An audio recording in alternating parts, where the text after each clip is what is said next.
13 Reads, Stop the Summer Slide, sponsored by Independent Bank.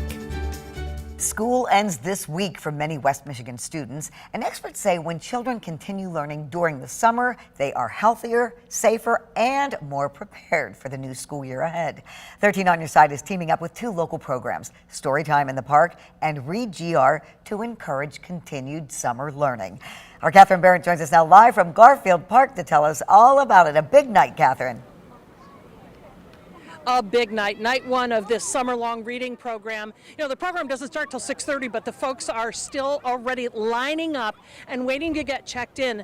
This is free for families. They're going to get to pick out books, take them home, and read. You know, research shows when kids go home and they toss that backpack in the closet, put away the books for the summer, they can actually suffer losses of academic achievements during the school year. So it's important that they read. Here's what you need to know about the summer slide.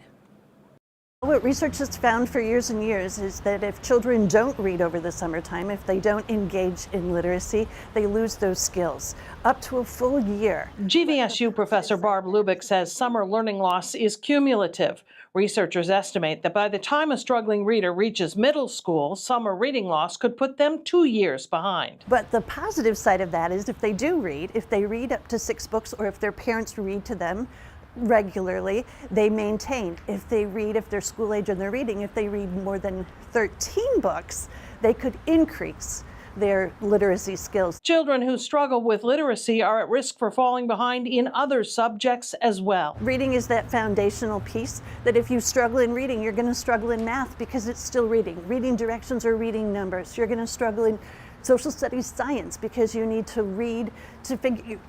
What they say is up until about 3rd grade, you're learning to read. Once you reach 3rd grade, you're reading to learn.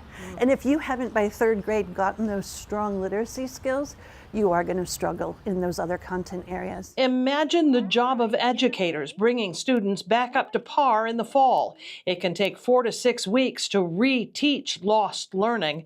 Sibley Elementary School reading specialist Elizabeth Hooksema says parents can avoid all this by making reading a part of the summer plan. I know that there's lots of different literacy events that happen throughout the summer, so taking advantage of all of those opportunities is a great thing that families can do. And those summer reading challenges are also for adults, so it's really important for those adults to model that reading behavior for students, because if they don't see their parents doing it, then they don't think it's important. And you can start modeling that for your children starting tonight. We're at Garfield Park till 8 o'clock. It is free. Families already in line to pick up those free books. There's an ice cream treat, other activities, and story times. Local celebrities and community officials here reading books and inspiring kids to make this a summer of reading. Back to you. Right, Catherine, I'll see you there in a little bit.